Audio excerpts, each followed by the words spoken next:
conservatives you have in your city. He's a Navy veteran, a businessman, works in a charity, a great husband, a great father, and I am proud to call him a great conservative. And he is a battler, and he battled hard against Tracy Polson in that special election, and he, along with you, is responsible for giving them their first of a series of defeats.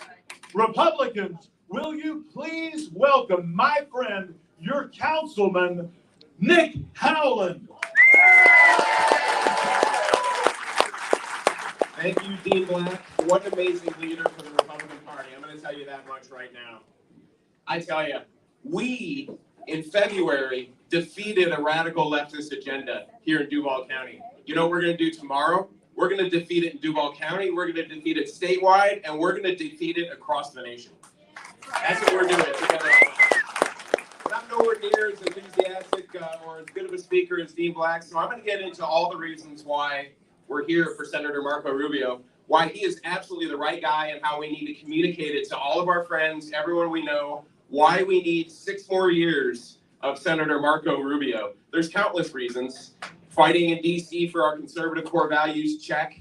Fighting against the Biden policies, including the Inflation Reduction Act, which really, I mean, is just a money printing act, right, to further and worsen inflation, check. Fighting against a radical opponent who is far left, endorsed by Nancy Pelosi, an ex-police chief posing as tough on crime, but not even endorsed by our state fraternal order of police. Check. Rubio is endorsed by our FOP, by our Police Benevolent Association, by our police chiefs. Check, check, and check. And he's also been a passionate advocate for veterans for the last 12 years. That right there, to me, is a big check. But really, I got to tell you, it's going to kind of come from left field because we're sitting here on Beach Boulevard in Jacksonville, Florida. But the biggest reason we need to send Marco Rubio back for 6 months to the United States Senate is because... Excuse me, for 6 years back to the United States Senate. Well, hold on, I just got elected for 18 months, so I'm thinking in months. Now I'm getting elected for another 4 years, but Senator Marco Rubio is getting elected for another 6. But the real reason we need to send him back for another 6 years in the United States Senate is he is the Senate's most passionate leader who's highlighting the aggression of the Chinese Communist Party. Again, yeah, I said it's coming out from left field, but it's not, and we'll see that in a minute. There truly is still government-endorsed slavery in this world. And we see it in the Uyghur peoples out in China, where the film Mulan was filmed, and Disney thanked the local government for their participation in filming that movie. They endorse ethnic slavery in that region. The Uyghur people are enslaved, and Senator Marco Rubio led the Uyghur Forced Protection Labor Act, which means that we're not going to accept any goods that come in from that part of China. He's also speaking all the time on the floor about the threat that Chinese Communist Party poses to our way of life in America. And there's no better person to communicate that message because he knows it. His family comes from a place where there's totalitarianism, where there's degradation of human rights. And that's what he has seen in China. And that's just one reason of many, of countless reasons, why we need Marco Rubio in for 6 more years in the United States Senate. So with that, I know it comes from left field, but maybe not so much because it matters to all of us. And while I'm busy in city council fighting for things such as new districts and maybe a stoplight on Hodges, Senator Marco Rubio is fighting for our American way of life, and we need him back there for another 6 years. So with that, I'm going to hand it over to a mentor of mine, a good friend, our mayor of 7.5 years, putting Jacksonville on a position for growth, Mayor Lenny Curry. Well, good afternoon. Afternoon. Good afternoon, everybody. Afternoon. So, Chairman Black, Chairman, you said there was concern. Media said that the blue states were going to come to Florida and make us blue. But here's what actually happened. There's millions of Republicans in these blue states that have just been outnumbered. Maybe they were there in California because they like the weather. Maybe they were in other parts because they like the buzz of the city. And then when they saw the authoritarian lockdowns of leaders of the Democratic Party during COVID and even after, they realized we're going to Florida, the free state of Florida, right? Republicans fled those states. You know what else happened? Some Democrats fled those states because they saw the policies and the broken policies and leaders for what they were in that state to come to the free state of Florida, where we have both Governor Ron DeSantis and President Trump in our state. So for those of you that don't know, before I was elected to this office, I volunteered for my first campaign in 1999. I was treasurer of the local party many, many years ago, was chairman of the local party many years ago, and chairman of the state party. So many ups and downs, but the volunteers keep fighting year after year after year, and it culminates. Sometimes there's disappointment. 2020 had a lot of disappointment, but this year feels really different. It feels really special. People are awake, and they're going to go vote because people like you are putting the message out and putting the time in on the phone banks and knocking on the doors. Your chairman, Dean Black, this local party went through a window of time where it wasn't focused on what matters. He's gotten it back to getting Republicans elected, and we're going to do the job big time next week.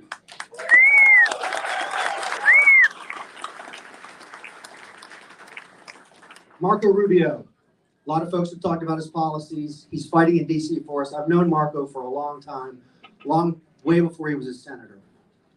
He's raising a family, and he's fighting for our country. We've got to get Marco reelected. We've got to send him back to Washington. We've got to be grateful for him, and we've got to get the entire ticket, statewide and local. Thank you, and now please welcome a great conservative, Representative Clay Yarbrough.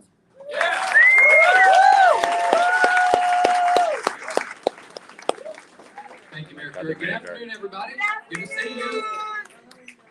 Who in here watched the debate between Senator Rubio and Val Demings? Who saw the debate? Would you agree that Senator Rubio absolutely crushed it in the debate? There were several takeaways in that debate, but three of the main things that stood out, just to build on what Councilman Howland and Mayor Curry have said, is he absolutely is a defender of our liberties and our Second Amendment rights, and we have to keep him in Washington so he can continue to do that and uphold our Constitution. Do you agree? Yeah. Liberties and our family values are under attack now, unlike they have ever been before, and it is so important that we have leaders in the House and the Senate, in this case in the Senate, to fight for our families and fight for our rights. Another thing, and the mayor just mentioned this, is Marco is an incredible man of faith, and he's also a very devoted father and family man to his children. And so it's very important that we have leaders like that are up there as well, who know what families are facing, who are fighting for working families, cutting taxes, putting policies in place that protect our families and help us for many years into the future. So that's the second thing that's very important. The third thing, and we worked on this in Florida a lot this year, also with the help of Marco and others at the federal level, we can't afford to let any more issues happen that compromise the integrity of our elections and our vote. And so we need his leadership up there to continue to defend our vote, our ability to go vote, and make sure that that is handled with integrity and fairness, and that every vote counts. And in Florida, thankfully, we have a good mechanism in place, and now we have good leadership with the state and at the federal level to do that.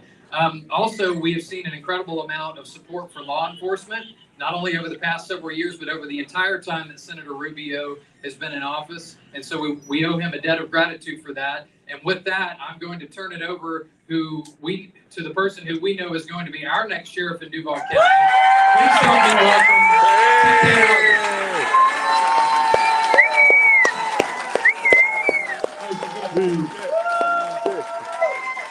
So, let me ask a question. Is there anyone in here seasick? And I'm gonna say why. Because the red wave is rolling. It's coming. It's coming. Since early voting started, we've led every single day. Now tomorrow, we need everyone to turn out. And I'm gonna tell you why I like Senator Rubio. I love him because he loves us. He loves the men and women in law enforcement. He cares about what happens to us every single day. And Val Demings, I don't understand this. You might have to help me understand it. How can you work a lifetime in law enforcement and turn your back on the very people that you claim to care about? That is the people that work with you and your citizens. How can you do that? Sounds a lot like the person that's running against me, who refuses to even stand up and talk to her own people. But I'll say this about Senator Rubio. He's gone to D.C. He's taking care of us every single day. He's from a nation, his family's from a nation that, Councilman said, it's totalitarian government. And we need to be aware of that and make sure that we keep him there for 6 more years. It's extremely important for us. And finally, I still don't understand how Val Demings can be where she is now and in Jacksonville at the same time, because she looks a lot like my opponent. I want to make sure that tomorrow we send a strong message that we are not taking it in DC and we're not taking it in Jacksonville. I appreciate you being here. I appreciate everything that we're doing. Let's go tomorrow. Let's win this thing nationwide. I'm going to take a moment to introduce my friend, 40 years in law enforcement, United States Congress, and a brilliant mentor of mine, Congressman Sheriff John Rutherford. Hey! Thank you, Sheriff. Thank you all very much. How many of you in here love law and order? Well, let me tell you, when Marco Rubio first ran for office, he came to me. I was a young sheriff. I had at that time, about a 29, 30-year law enforcement career. He came to me. We talked about his beliefs in law enforcement and supporting men and women in blue uniforms. And I'm very proud. I believe I was the first sheriff in Florida that endorsed Marco Rubio when he first ran for the Senate so many years ago. Now, fast forward. You know how many have endorsed him this race? Over 57, 55. There's it's amazing the support. And you know why? Because he's gone to Washington, D.C., and he's got things done for men and women in uniform. I can tell you, when I went up there, I was bound and determined that I was going to continue to care about my men and women in blue uniforms and the green ones, all the deputy sheriffs, all those guys, all those men and women who are out there putting their lives on the line every day for you and your loved ones. Now, I'm going to tell you, I went into the 115th Congress with Val Demings. And I thought, man, I'm going to have a great partner, because her husband was sheriff of Orange County. We were very close. We got to Washington, D.C., and I'm thinking we're going to be doing some great things for law enforcement. Well, let me tell you, Val Demings turned her back on law enforcement. Listen, when you talk about defunding the police being thoughtful, that's being thoughtful? I don't think so. When we saw the looting and the rioting and the burning and all of that summer of love, remember? Yeah. She called that a beautiful sight. She was running for vice president at the time. That's what was going on. And she threw these men and women under the bus. She refused to talk about qualified immunity, which she knows is the cornerstone of state and local law enforcement. And let me tell you, those of you, particularly these folks in Mambos, they know this. You come from one of these socialist countries. The strength of America's domestic security lies in our state and local law enforcement. These men and women in blue that you see out here, that's the strength of our state, of our domestic security in America. They are trying at the national level, and I'm telling you, Val Demings hasn't said a peep about it. They are trying to nationalize state and local law enforcement. How many of you know that the president about 4 months ago signed an executive order to reform law enforcement? They're going to take the accreditation process that sets the standards for law enforcement agencies. They're going to set that and roll it up under the U.S. Attorney General. I can tell you, I'm going to work hard next session to undo that executive order. And let me tell you, you know what I know going in? Senator Marco Rubio is going to be right there with me, and we're going to get it done. Hey! He was there for the Stop School Violence Act in 2018. He made that a very bicameral and bipartisan issue, and he got behind that bill, and I was very proud when President Trump signed that into law. This senator knows how to get things done. He loves law and order. Stand with Senator Marco Rubio tomorrow. Get out and vote.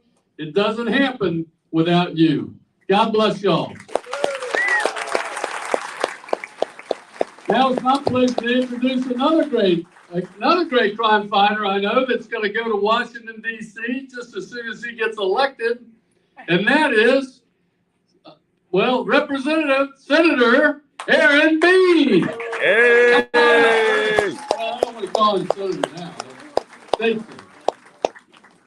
Congressman Rutherford, a very good afternoon. Good afternoon, Patriots. I'm Aaron Bean. What a pleasure it is to be with you. Yeah, you can clap. It's good. That's exactly right. So in just a moment, guess what? I came through the kitchen. I saw the senator. He's on the phone, and he's going to come out in just a moment. But I need everybody. He doesn't know this. This is what I brought him a water. Okay, I know he's going to drink a water. He's asked me to do a couple things, but he doesn't know this. So listen, this is one of his last stops before he heads down to South Florida for his watch party. So we want to make it memorable for him. So not now, but when I introduce him, he's going to come up. He's on the phone. I want everybody. We're going to give him a standing ovation. We're going to be so loud that everybody at TIAA Field knows there's a Rubio rally. So keep that under wraps until we introduce him, because we're going to rock this house, and we're going to let everybody know that Jacksonville loves him more than any other part of the state. That's what we want to do. I'm also, the campaign has asked me before we begin to take roll. That's kind of odd, but they wanted me to take roll. They want to see who's here. So if I call your name, please make some noise, and I will mark you off that you are indeed present. Let me just take a look at our roll call here. Is anybody here from the beaches? Anybody here from the beaches? Okay, you are here. Okay. How about this? Is anybody here from Duval? Yeah, big win yesterday. In fact, there's a takeaway. I'm going to talk about the takeaway that we can learn from the Jaguars in just a moment. That is a great one. Is there anybody here who cares about the Second Amendment? Anybody here? Hey! What about pro-life? Anybody care about the Second Amendment? Yes, you're here. Okay, I'll mark you down. Is anybody that gives a darn and says it's just too much to have 31 trillion in debt? Yeah, it's time to say no, so I'm putting you down. Is anybody tired? Is anybody tired of having sticker shock every time you go to the gas station or grocery store? Are you here?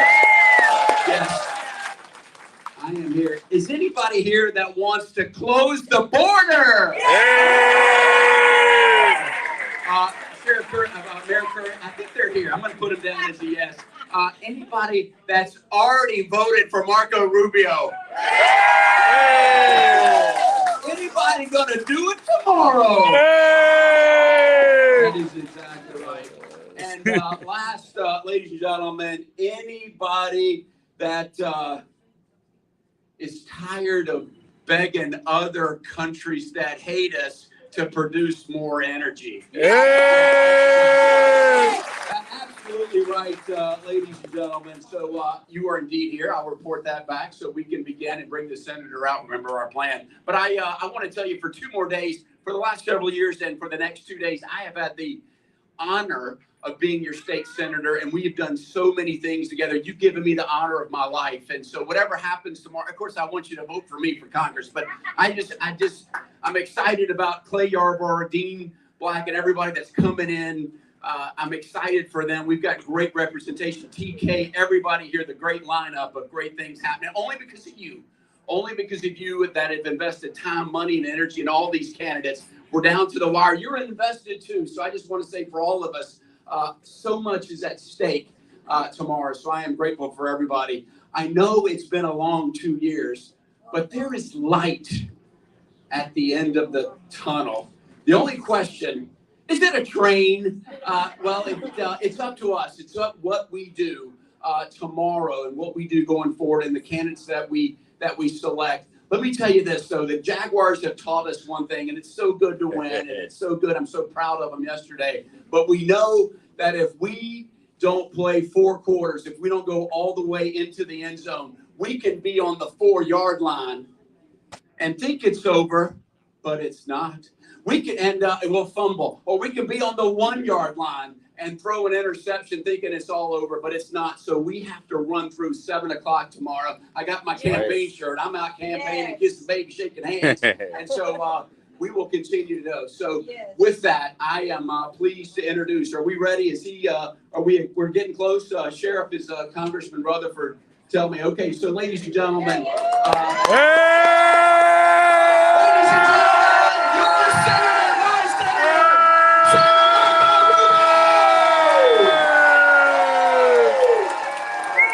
welcome back to Jacksonville.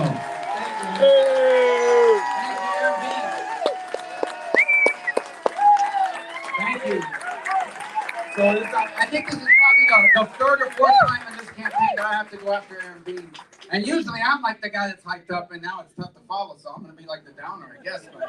But he's going to be a great member of Congress here in about 30 hours, whenever they close the polls. We know he's going to be up there, and I'm excited that he's going to be a part of it, because he's going to not only going to do great things for our country, he's going to be very entertaining on Fox News to watch on his interviews. We're very proud of that. But I'm really grateful for everyone that's here today, for the chairman, for the mayor, former lieutenant governor who traveled up with me today, everyone who's here. I'm grateful to everyone for coming out, because we are a day away from what I truly believe is going to be not just a historic election, but a message election. A message election. And I always say that, look, I've been talking about winning. We want to win. We need to win. And we won't win if people don't turn out and vote. There are still people that haven't voted. I would say probably half the voters have still not turned out to vote. And what I don't want people to believe is all these stories you read in the paper about, oh, Republicans are turning out in high numbers. You know, unbelievably, from a historic standpoint, more Republicans have voted in Miami-Dade County than Democrats. That's never happened, ever happened. Hey! But that'll mean nothing if tomorrow Republicans decide, oh, I heard we're up by voter. We don't need to go vote tomorrow because, I got a bunch of other things to do. And suddenly, before you know it, you're in a surprise. We don't need any surprises. We need to win. We need to win big. And the reason why we need to win big is because we got to send a message. It's not just about sending good people. That's really important. But it has to be the kind of win that sends a message. And I've talked a lot about it. My wife is here with me today. She doesn't really get to travel a lot in the campaign because she's got a lot of stuff going on at home. But she's been able to go out with me the last couple of days. Where's Jeanette? Say hello, Jeanette. Say hello.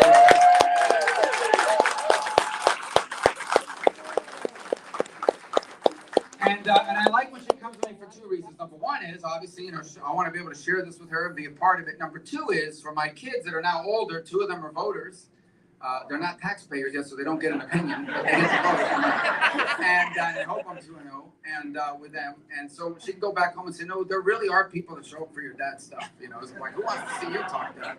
So I get it. I'm grateful that she's here as a witness to that as well. But if you think about why we have to send a message, we've been talking a lot about it. And I really think here's the problem we have right now. The people that are in charge of this country at the federal level, the House, the Senate, the White House, we're blessed at the local levels. We're blessed here at the state level, most obviously.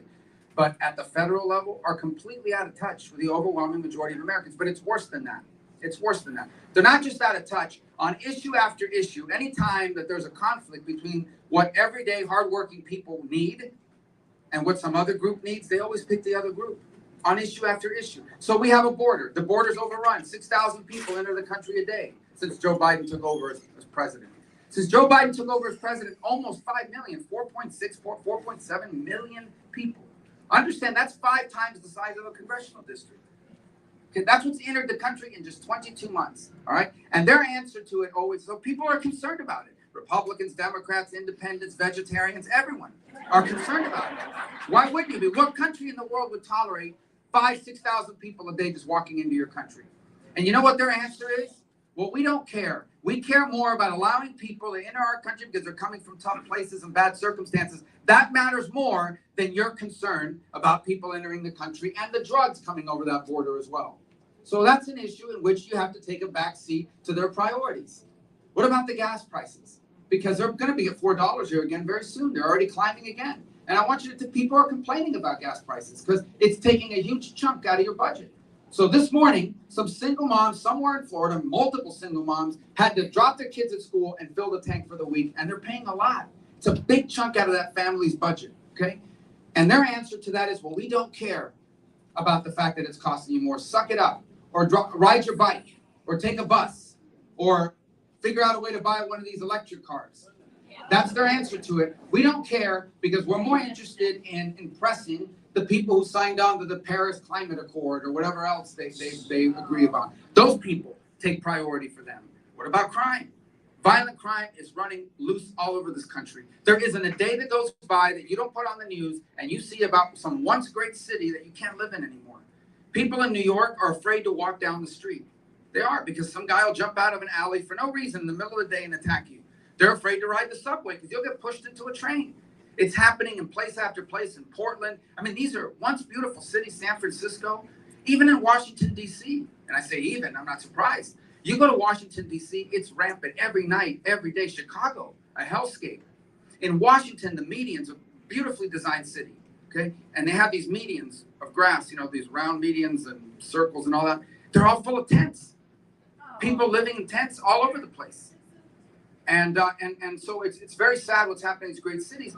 And what's their answer? Well, you know, we don't care about violent crime. What we care about is we have to do a better job of being nice and treating and giving 18 chances to people who have violated the law. We got to let them out of jail early. We shouldn't even arrest them. We should allow them out without even having to post any bail. We should drop the charges. Again, they're telling you your fear and your concern about crime is not as important as what this other group out there thinks. And I can go down the issues one by one. Okay, so 0.1% or 2%, whatever, of the country are people that feel like, yes, they were born one gender, but they identify with another. Free country. Do whatever you want, unless it's children. Do whatever you want. But why does everybody have to change for 0.1% of the whole country? Now everything has to change. I almost fell off this thing, but I have to still balance. Let me move over this way. You didn't tell me about that, huh? All right. So you think about it, on issue after issue, what they're saying is, I don't care about the priorities, the concerns, what's hurting or what matters to hardworking people who don't break the law, who pay their taxes, who raise their family, who work. They don't care about that. There is always some other group that they're going to put ahead of you. There's always some other group that takes priority over you, over the hardworking people, and they do it around the world. If you're an ally of the United States, they scold you, they treat you badly, they lecture you. If you're an enemy of the United States, they want to cut a deal with you, right? So every day we have to hear about this administration being lukewarm when it comes to Israel, but they are dying to sign a deal with Iran. Every single day, and I can go down the list of countries where that happens. The bottom line is the time has come to have people leading this country that care and put Americans, law-abiding Americans, tax-paying Americans, hardworking Americans, American parents, their children, their families, their concerns, ahead of all these other groups. I'm not asking them to hurt anybody. What we are asking them to do is to help the people who are the backbone of this country, who this country belongs to, who made this country great and will keep this country great, and stop putting them in second place to all these other groups.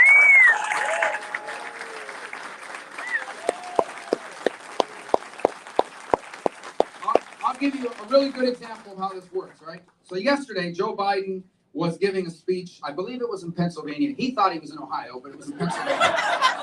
And so because they've kept him out of all the states.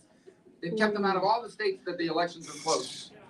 They let him come to Florida, and I tried everything. I begged. I said, can he please stay for like 5 days? Just stay till Tuesday. But they took him right away. So unfortunately, they're not going to do anything to help us. And but they went to Pennsylvania. He did this rally with Obama, or did these other rallies. And in some rally, okay, somebody in the crowd started screaming, protesting, because there is actually oil drilling, not more oil drilling, just oil drilling, period, happening in America. You are letting the oil drilling, and Biden stops and has to address them, and says, "Well, I'm going to stop that." And they said, "Well, no, actually, what he said is not under me." And he goes, "Well, there's still oil rigs in the Gulf of Mexico." And he's like, "Well, those were there before me. And we're working on that." Now, obviously the headlines are Biden once again promises to stop oil drilling in America. But the truth is, there's a lesson there. And that lesson is that heckler is representative of a small but loud and powerful group of people in American politics who legitimately want to end the use of all oil and natural gas in this country. They want to stop it. And his response in that crowd has been their response for 22 months to those groups. That is, even as he's out there talking about we need to produce more and screaming at the oil companies, they're actually doing everything possible to stop it, because once again, they don't care about the fact that producing 1 million barrels of oil a day less from America is raising your gas prices. They care about making whatever group that heckler represents happy. And I know what group they represent. They represent the people that are in Europe apparently gluing themselves to like famous paintings and stuff. They're gluing themselves and they're throwing like tomato sauce on these paintings and all this kind of thing. And they're doing that in Europe and in other parts of the world. And I think they've tried to do it in America too. And that's the people that, once again, they put ahead of you. They put ahead of you. Now, on the oil thing, what's most, to me, stunning is even, so he says, no oil, we don't need American oil, but they're begging Saudi Arabia for oil. So apparently the oil from Saudi Arabia is clean oil. That's good oil. American oil is bad oil. So I've already said this in so many places. It was a secret plan I had. I probably ruined it, but here was my plan. My plan is you go ahead, you drill for American oil. But what we do is we put a sticker on the American oil that says made in Saudi Arabia. And we trick Joe Biden. And we trick him, and he's for it. But I don't know now that I said it. Before, I thought I had like a 90% chance to pull it off. Now that I've said it so often, it's probably dropped to like 75%. But my point to you is it's absurdity and it's ridiculous. So that's why I say about sending a message. Elections, you don't want to win, you want to win big, because what you hope will happen for the good of the country, guys. I'm not here to build up the Democratic Party. I leave that to Democrats. And I have nothing against Democratic voters. We are not like them, who have the President of the United States basically demonizing half the country, accusing half the country of being fascists, accusing half the country of being evil, accusing half the country of being racists, accusing half the country of being xenophobes. In essence, if you don't vote for them and who he wants you to vote for, you're a threat to democracy, you're an extremist, and you're a danger.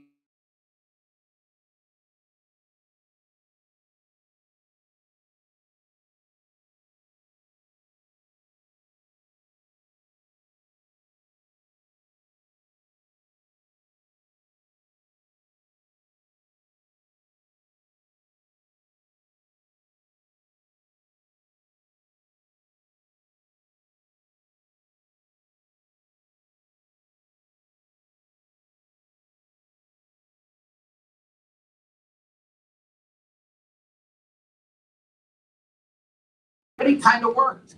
If you recall, in 2020, every Democrat in America was either for defunding the police or said nothing negative about it. And then they got beat up. They lost a bunch of seats in the House. Okay, they had a 50-50 Senate. And all of a sudden, in 2022, virtually every Democrat in a close race is not just for not defunding the police. They want to overfund the police. They want to like pour all this money, and at least they claim it. They don't really mean it. Because they learned that lesson. But it's not just limited to that. It's all these other issues. And so your hope with these message elections is not only do you remove these crazy people, but you wake up the other party. Because honestly, even though I'm a Republican, I think America would be a better country if we had two normal political parties run by normal people who may disagree on some things, but are not tying us down to the lunatic. We have to send that message.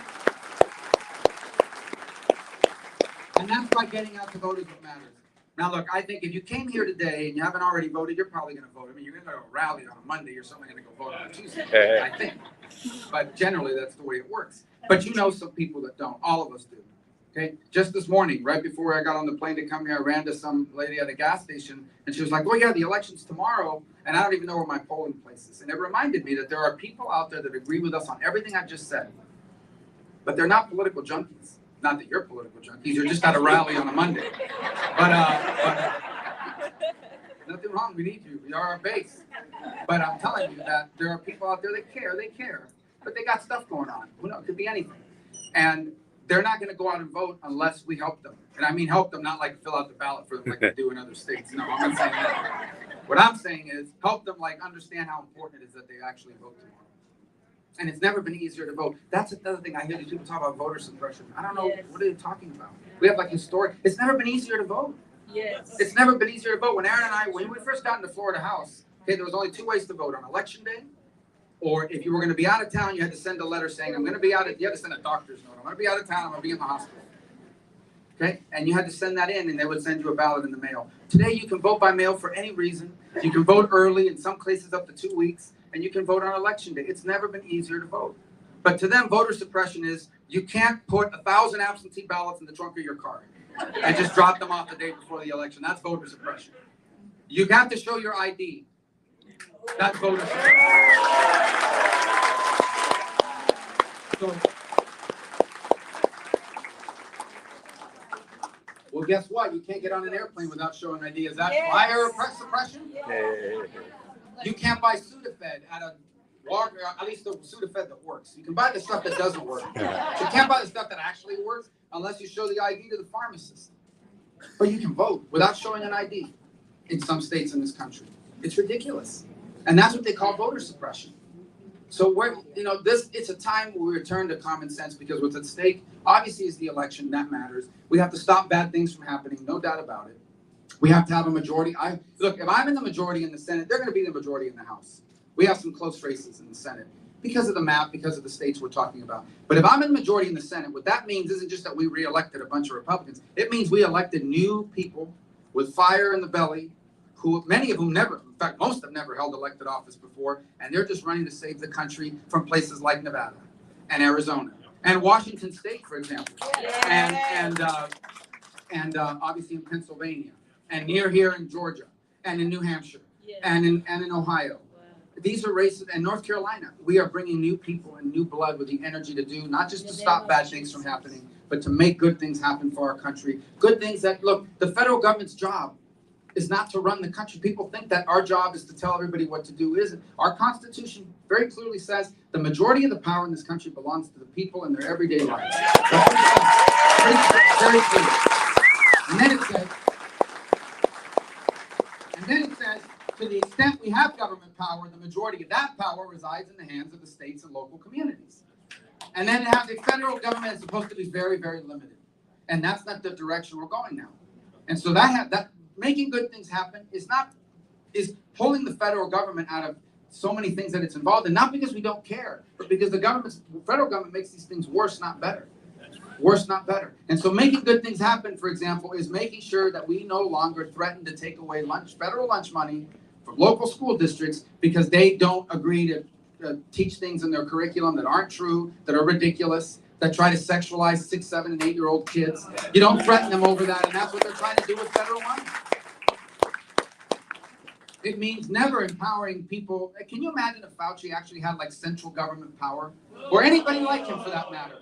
Because there are 1,000 Faucis embedded in the federal government, in the bureaucracy. And they have a lot of power. You've never heard of them. You never voted for them. But they have a lot of power because Congress goes home every weekend or goes back home on recesses to work in their states or district. These people are there every day.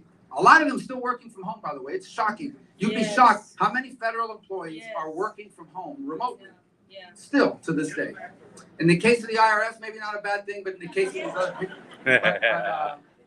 But the point is that if you think about it and all the power that's been given to the federal government, part of making good things happen is pulling back the federal government and returning more power to states. Because if we learned anything in COVID, we learned that federalism works, that local control works. And it's showing right now. There is a reason, okay? There is a reason. Despite all the meltdown in the media, there is a reason why, if you look at the map of the states that people are moving to and leaving from, they are leaving all the places that kept the schools closed, the businesses closed, and arrested people for not wearing a mask on the beach, okay? And they are coming to places where there was freedom and opportunity, where kids went back to school, where normalcy reigned, where a cost-benefit analysis was undertaken, and Florida's been a big beneficiary of it. If any state in the country has benefited from local and state control, it has been Florida. It is proving it in the people moving here, and it is a lesson the country needs to learn.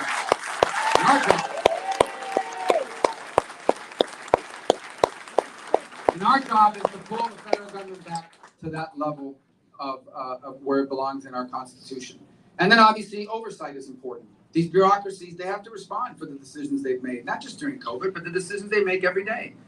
Listen, I love our military. Many people, a lot of veterans here today, thank you for your service. God bless you.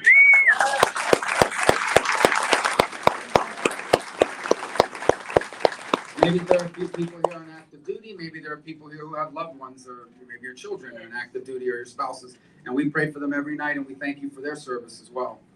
But the Pentagon is run by civilians appointed by presidents. And they're the ones that are telling these guys, listen, don't worry about the Chinese aircraft carriers that they're building.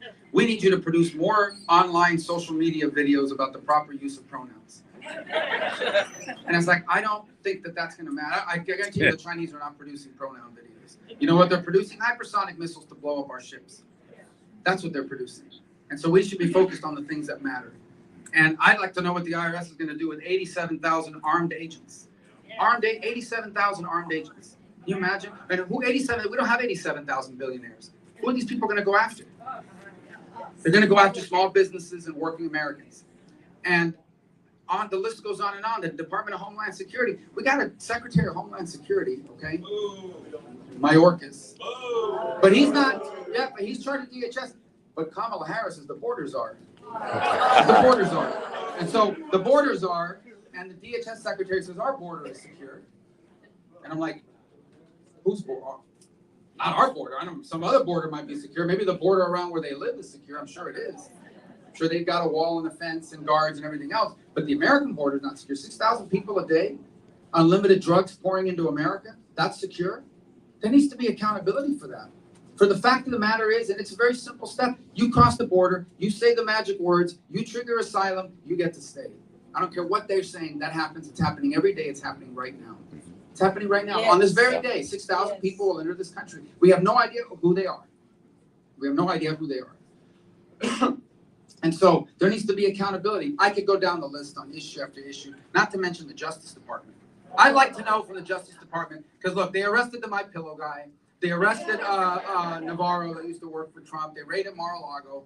They put out a memo about how parents who show up at school board meetings are extremists.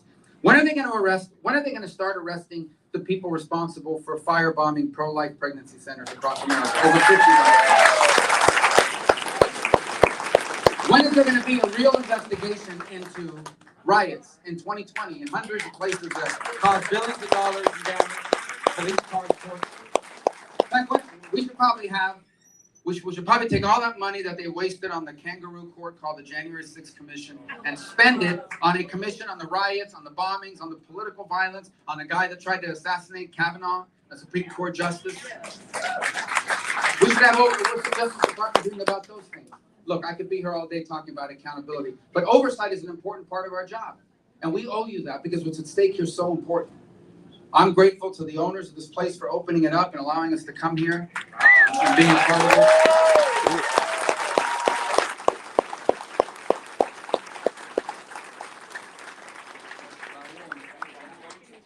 Raul, and who's not here today?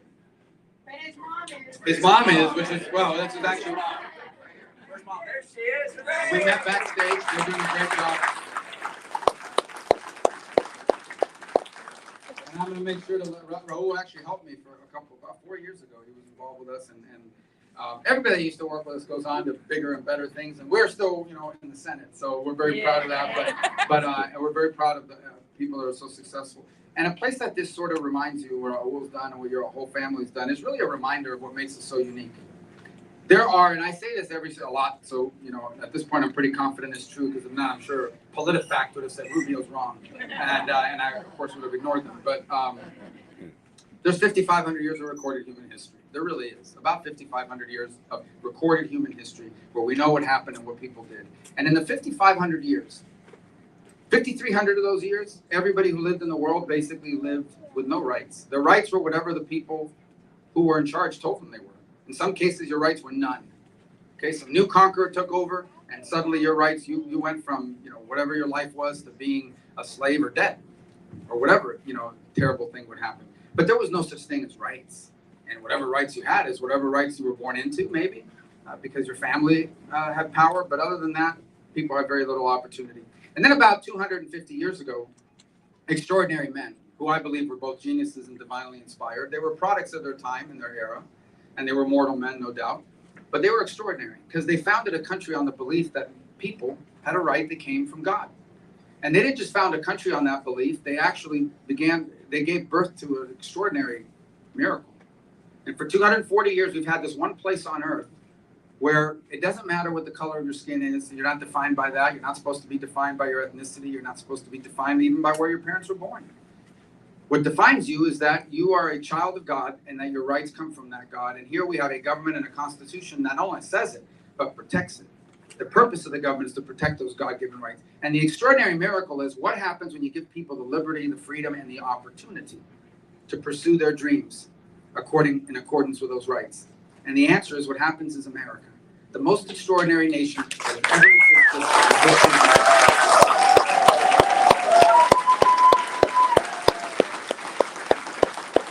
And it's not extraordinary because it has rich people. Every country and every civilization has had rich people, and we don't begrudge wealth.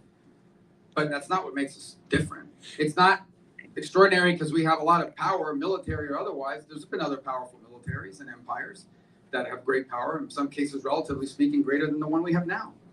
What makes us unique and special is that here, millions upon millions of everyday people, generation after generation, have accomplished the same thing.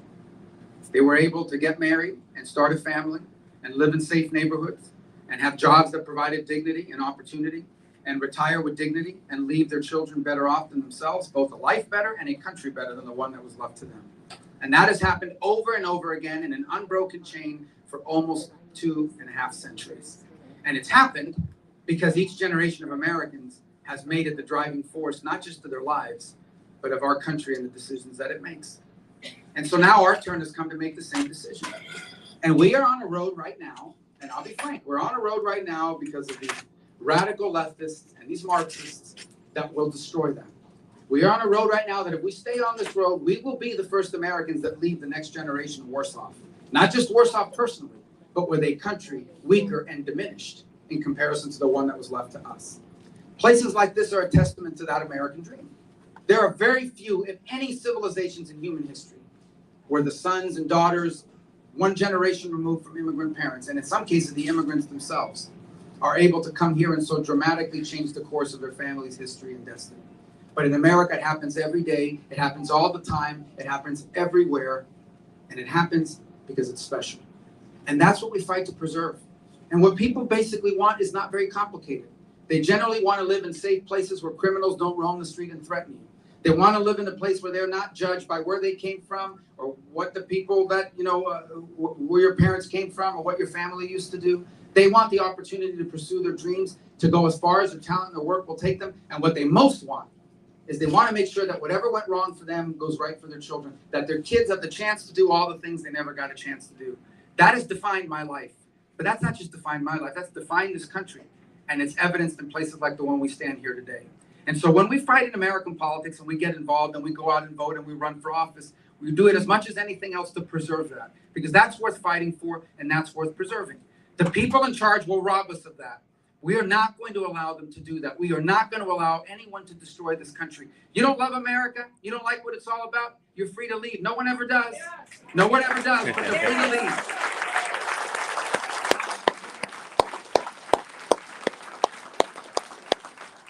You want to live under socialism? Move to Venezuela. Yes.